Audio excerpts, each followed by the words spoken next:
ಯೋಗ ವಾರ್ಷಿಕೋತ್ಸವದ ಅಂಗವಾಗಿ ಸನ್ಮಾನ ಕಾರ್ಯಕ್ರಮಕ್ಕೆ ಸ್ವಾಗತ ಸುಸ್ವಾಗತ.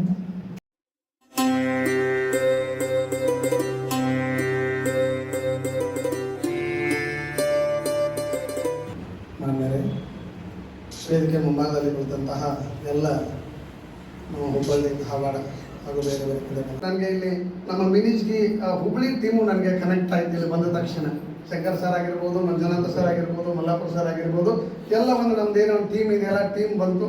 ಬಟ್ ನನಗೆ ಅಗದಿ ಯೋಗ್ಯವಾದಂಥ ಸ್ಥಳ ಹುಬ್ಬಳ್ಳಿ. ಅದಕ್ಕೆ ಹುಬ್ಬಳ್ಳಿ ಅಂತಂದಾಗ ನನಗೆ ನಮ್ಮೂರು ಒಂದು ಸ್ವಲ್ಪ ಬೇಕು ಅನ್ನೋ ಒಂದು ಉದ್ದೇಶದಿಂದ ನವನಗರ ಅಂತ ನಾವು ಮಾಡ್ಕೊಂಡಾಗ ನಮಗೆ ಹುಬ್ಬಳ್ಳಿನೂ ಆಗ್ತೈತಿ, ಧಾರವಾಡನೂ ಆಗ್ತೈತಿ ಅಂತ ಅಂದ್ಕೊಂಡು ನಾವಿಲ್ಲಿ ಜಾಗವನ್ನು ಖರೀದಿ ಮಾಡಿದ್ವಿ. ನನಗೆ ಒಂದು ಚಿತ್ರಲೋಕ ಇದನ್ನು ಎಲ್ಲರೂ ಮಾಡಿದ್ರು ಕೂಡ ಬರೀ ಗ್ಯಾಲರಿ ಅಂದ ತಕ್ಷಣ ಕಮರ್ಷಿಯಲ್ಲೇ ಅಂತಲ್ಲ, ನಮಗೆ ಇದು ಆತ್ಮತೃಪ್ತಿ ಅನ್ನೋದು ಬಹಳ ಇಂಪಾರ್ಟೆಂಟ್ ಇದೆ.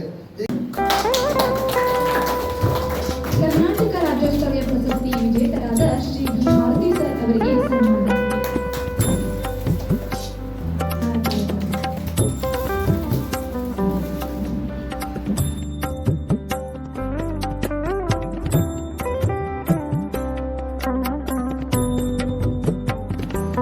ಈ ಕಲಾವಲಯದಲ್ಲಿ ಒಬ್ಬ ಚಿತ್ರಕಲಾ ಶಿಕ್ಷಕನಾಗಿ ಗುರುತಿಸಿಕೊಂಡು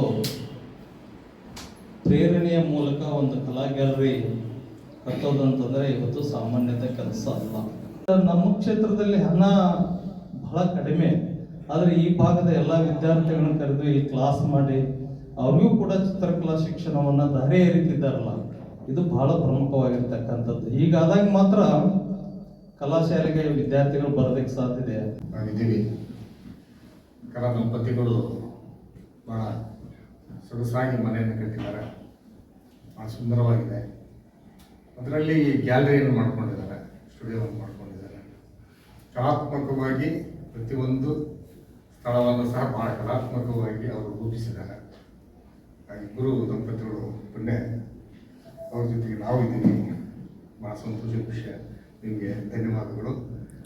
ಹೀಗೆ ನಿಮ್ಮ ದಾಂಪತ್ಯ ಒಂದು ಕಲಾವಲಯದಲ್ಲಿ ಕೆಲಸವನ್ನು ಮಾಡ್ತಾ ಮುಂದುವರಿಲಿ. ಸುಮಾರು ಒಂದು 20 ವರ್ಷಗಳ ಹಿಂದೆ ಧಾರವಾಡ ಹುಬ್ಬಳ್ಳಿ ನೋಡಿದರೆ ನಮ್ಮ ಕಲಾಕ್ಷೇತ್ರದ ಒಂದು ಮಟ್ಟ ಯಾವ ರೀತಿ ಕುಸಿತದಲ್ಲಿತ್ತು, ಎಷ್ಟು ನೆಗ್ಲೆಕ್ಟ್ ಆಗಿತ್ತು, ಅದು ನಮ್ಮ ಗಮನಕ್ಕೆ ಬರ್ತದೆ. ಇತ್ತೀಚೆಗೆ ಏನು ಎಲ್ಲ ಹುಬ್ಬಳ್ಳಿ ಟೀಮು, ಧಾರವಾಡದವರು ಎಲ್ಲ ಕಲಾವಿದರು ಒಂಥರ ಪ್ರಯತ್ನದಿಂದ ಏನೆಲ್ಲ ಮಾಡಬೇಕು, ಕಲಾವಲಯವನ್ನು ಬೆಳೆಸಬೇಕು. ನಮಗೆ ಬೇಕಾಗಿರೋದು ಅದು. ನಾವು ವೈಯಕ್ತಿಕವಾಗಿ ಬೆಳೆಯೋದ್ರ ಜೊತೆಗೆ ಇಡೀ ಸಮೂಹವನ್ನು, ಚಿತ್ರಕಲಾ ಕ್ಷೇತ್ರವನ್ನು ಬೆಳೆಸಲು ಪ್ರಯತ್ನ ಮಾಡಬೇಕು ಸಿಕ್ಕೊಂಡಿದ್ದೆ. ಸೊ ನನ್ನ ವೈಯಕ್ತಿಕವಾಗಿ ನನ್ನ ಆರ್ಥಿಕ ಪರಿಸ್ಥಿತಿಯನ್ನು ಇಂಪ್ರೂವ್ಮೆಂಟ್ ಮಾಡ್ಕೊಳ್ಳೋದಕ್ಕೋಸ್ಕರ ಈ ಕಲಾಕ್ಷೇತ್ರಕ್ಕೆ ಬಂದಿದ್ದು. ನಾನು ಬೆಳೆದೆ, ಅವಾಗೆಲ್ಲ ಚಲೋ ಏನೇನೋ ಕೆಲಸಗಳು ಮಾಡಿದೆ.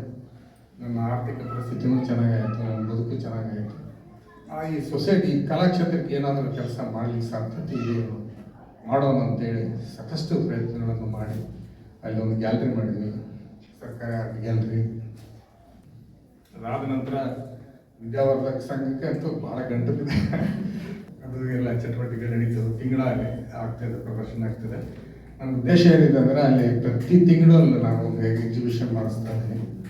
ಕಾರಣ ಇಷ್ಟೇ, ಅವರು ಎಲ್ಲ ನಾವು ಮಾಡಿಕೊಟ್ಟಿವಿ, ಇವರೇನು ಮಾಡಲಿಲ್ಲ, ಉಪಯೋಗಿಸ್ಕೊಳ್ಳಿಲ್ಲ ಅಂತೇಳಿ ಅದು ಬೇರೆದಕ್ಕೆ ಹಸ್ತಾಂತರ ಆಗಬಾರ್ದು ಅಂತೇಳಿ ನಾನು ಕಲಾವಿದರನ್ನು ಕರೆದು ಅಲ್ಲಿ ಎಕ್ಸಿಬಿಷನ್ ಮಾಡಿಸ್ತಾ ಇದ್ದೇನೆ. ಅದು ಆಗ್ತಾ ಇದೆ, ಇನ್ನು ಚೆನ್ನಾಗಿ. ನಮ್ಮ ಒಳ್ಳೆಯ ಉದ್ದೇಶ ಏನಂತಂದರೆ, ನಾವು ಅವೇರ್ನೆಸ್ ಇಲ್ಲ ಅಂದರೆ, ನಮ್ಮ ಕ್ಷೇತ್ರದ ಬಗ್ಗೆ ನಮಗೆ ಅವೇರ್ನೆಸ್ ಇಲ್ಲ ಅಂದರೆ ನಾವು ಬೆಳೆಯೋಕ್ಕೆ ಆಗೋದಿಲ್ಲ. ನಾವು ಏನೆಲ್ಲ ಮಾಡ್ತಾ ಇರಬೇಕು, ಏನೆಲ್ಲ ಚಟುವಟಿಕೆಗಳು ಮಾಡ್ತಿರ್ಬೇಕು, ಕೊಡ್ತಿರ್ಬೇಕು, ಏನಾರ ಆ್ಯಕ್ಟಿವಿಟೀಸ್ ತೋರಿಸ್ತಾ ಇರಬೇಕು, ಅದನ್ನು ಸಮಾಜಕ್ಕೆ ಕೊಡ್ತಾ ಇರಬೇಕು. ಆವಾಗ ನಾವು ಇವರು ಇದ್ದಾರೆ ಅಂತಂದೇಳಿ ಐಡೆಂಟಿಫಿಕೇಶನ್ ಆಗ್ತದೆ, ನಮ್ಗೆ ಸವಲತ್ತುಗಳು ಸಿಗ್ತದೆ, ಮಾಡ್ತದೆ. ಅದು ತೀವ್ರವಾಗಿ ಆಗಬೇಕು, ಇನ್ನೂ ಕೆಲಸ ತೀವ್ರವಾಗಿ ಆಗಬೇಕು. ಇಲ್ಲೇ ಏನೋ ಮಾಡ್ಬೇಕಂದ್ರೆ ನಾವು ಒಂದು ಗ್ಯಾಲರಿ ಮಾಡ್ಕೋಬೇಕು ಅಂಥೇಳಿ ಒಂದು ಕಾನ್ಸೆಪ್ಟ್ ಬಂತು. ನಂಗೆ ಗ್ಯಾಲರಿ ಮಾಡಿಕೊಂಡೆ. ಅಲ್ಲಿ ಇದ್ಕೊಂಡು ನಾವು ಒಬ್ಬ ಮುಚ್ಚಾಗಿ ಹಾಕಿರೋದು ಅಂತೇಳಿ ಉಳಿದವ್ರನ್ನೆಲ್ಲ ನಮ್ಮ ಜೋಡಿ, ನಮ್ಮ ಗೆಳೆಯರನ್ನೆಲ್ಲರೂ ಕರ್ಕೊಳ್ಳೋದು, ಸೇರಿಸೋದು, ಏನಾದರೂ ಮಾಡೋಣ ಆ್ಯಕ್ಟಿವಿಟಿ ಅಂತ ಸುಮಾರು ಒಂದು 24 ವರ್ಷ ನಾನು ಅಲ್ಲಿ ಆರ್ಟ್ ಗ್ಯಾಲರಿ ಮಾಡ್ಕೊಂಡಿದ್ದೆ. ಸೊ ಅದಕ್ಕೆಲ್ಲ ನನ್ನ ಗೆಳೆಯರು, ಮಿತ್ರರು ಎಲ್ಲರೂ ಸಹಕಾರ ಭಾಳ ಹೆಗಲು ಕೊಟ್ಟು ನನಗೆ ಹೆಲ್ಪ್ ಮಾಡಿದರು. ಸೊ ಅಲ್ಲಿಂದ ಹಿರಿಯ ಕಲಾವಿದರು ಎಲ್ಲ ಪರಿಚಯ ಆದರು. ಯಾಕಂದರೆ ಕಲಾಶಾಲೆಯ ಹೊರತುಪಡಿಸಿ ಹೊರಗಡೆ ಏನಾದರೂ ಆ್ಯಕ್ಟಿವಿಟಿ ನಡೆಯಕತ್ತೈತಿ ಅಂತಂದ್ರೆ ಜನ ಹೆಂಗೆ ಮಾಡ್ತಾನಿವ, ಹ್ಯಾಕ್ ಮಾಡ್ತಾನಿವ ಅಂತನ್ನುವಂಥದ್ದು ಒಂದು ನೋಡಕ್ಕೆ ಬರ್ತಿದ್ರು. ಹೆಂಗೆ ಮಾಡಿದವ್ರು ಅಂತಂದ್ರೆ ಹೊರಗಲಿಂದ ಬಂದಂಥ ನಮ್ಮ ಮಾರುತಿ ಸರ್, ಅಂದ್ರೆ ಬೇರೆ ಫ್ರೀಲ್ಯಾನ್ಸ್ ಆರ್ಟಿಸ್ಟ್ಗಳ ಕಾನ್ಸೆಪ್ಟು, ಅವರೇ ಸ್ವತಃ ಫ್ರೀಲ್ಯಾನ್ಸ್ ಆರ್ಟಿಸ್ಟ್. ಅವರು ಬೆಂಗಳೂರಿನಾಗ, ಹುಬ್ಳಿ ಒಳಗೆ ಅಥವಾ ಧಾರವಾಡದಾಗ ಅವಾಗ ಫ್ರೀಲ್ಯಾನ್ಸ್ ಆರ್ಟಿಸ್ಟ್ ಅಂದ್ರೆ ಬಹುಶಃ ಮಾರುತಿಯವ್ರು ಒಬ್ಬರೇ ಇರಬೇಕು, ಉಳಿದವರೆಲ್ಲ ಕಲಾಶಾಲೆಯಿಂದ ಬಂದವರೇ ಇದ್ರು. ಸೊ ಅಂಥ ವಾತಾವರಣವನ್ನು ಇವತ್ತು ನೋಡುವಂಗೆ ಮಾಡಿಟ್ಟು ತಿರುಗಿ ನೋಡ್ಬೇಕು. ಹುಬ್ಳಿ ಧಾರವಾಡ ಅನ್ನುವಂಥ ಒಂದು ವಾತಾವರಣ ತಂದಿಟ್ಟಿದ್ದಾರೆ. ಒಂದು ಟ್ರಸ್ಟ್ ಹಾಕಕ್ಕೂ ಶ್ರಮ ಭಾಳ ವಹಿಸಿದ್ರು. ಸುಮಾರು ರಾಜ್ಯದ ಬೇರೆ ಬೇರೆ ಕಡೆಯಿಂದ ಎಲ್ಲ ಕಲಾವಿದರನ್ನು ಕರೆಸಿ ಅವ್ರು ಸನ್ಮಾನ ಮಾಡಿ ಒಂದು ವಾತಾವರಣ ಕ್ರಿಯೇಟ್ ಮಾಡಿದ್ದಾರೆ. ಈ ಕಡೆ ನಮಗೂ ಒಂದು ಅವಕಾಶ ಸಿಕ್ಬಿಡ್ತು, ನಾವು ಕೂಡ ಗುರುತಿಸ್ಕೊಳ್ಳೋಕ್ಕೆ ಏನೋ ಕಾರ್ಯಕ್ರಮಗಳು ಮಾಡಬೇಕು ಹಾಗೆ ಅಂತೇಳಿ. ಅದನ್ನು ಸ್ವಲ್ಪನವ್ರು ಮೆಚ್ಕೋಬೇಕು. ಕಲಾಶಾಲೆಯಿಂದ ಪಾಸಾಗಿ ಹೋದವ್ರನ್ನೆಲ್ಲರೂ ಒಂದು ಉದ್ಯೋಗ ವ್ಯವಸ್ಥೆ ಮಾಡಿಕೊಟ್ರು. ಟೆಂಪ್ರವರಿ ಆದರೂ ಅಡ್ಡಿಲ್ಲ, ಉದ್ಯೋಗ ವ್ಯವಸ್ಥೆ ಮಾಡಿಕೊಟ್ರು. ಅದರಿಂದ ಅದ್ರ ನಂತರ ಮತ್ತೇನಂತಂದಾಗ ಚಿತ್ರಸಂತೆ ಬೆಂಗಳೂರಲ್ಲಿ ಸ್ಟಾರ್ಟ್ ಆಯಿತು. ಈಗ 23 ವರ್ಷ. ತಿಂಗಳಿಗೆ ಒಂದು 4 ಚಿತ್ರಸಂತೆ ಮಾಡಿದ್ವಿ ನಾವು.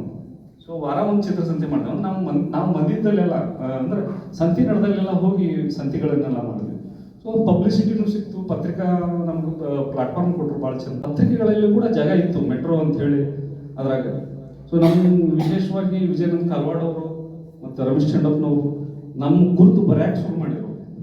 ಆವಾಗ ಜನಕ್ಕೆ ಹೆಚ್ಚಿಗೆ ನ್ಯೂಸ್ ಹೊತ್ತು ಮತ್ತು ನಾವು ಎಲ್ಲ ಕಾರ್ಯಕ್ರಮ ಮಾಡಿದ್ದು, ಪಬ್ಲಿಸಿಟಿ ಚೆನ್ನಾಗಿ ಆಗ್ತಾಯಿತ್ತು. ಸೋಷಿಯಲ್ ಮೀಡಿಯಾ ಭಾಳ ಚಲೋ ಹೈಪ್ ಅಂತ.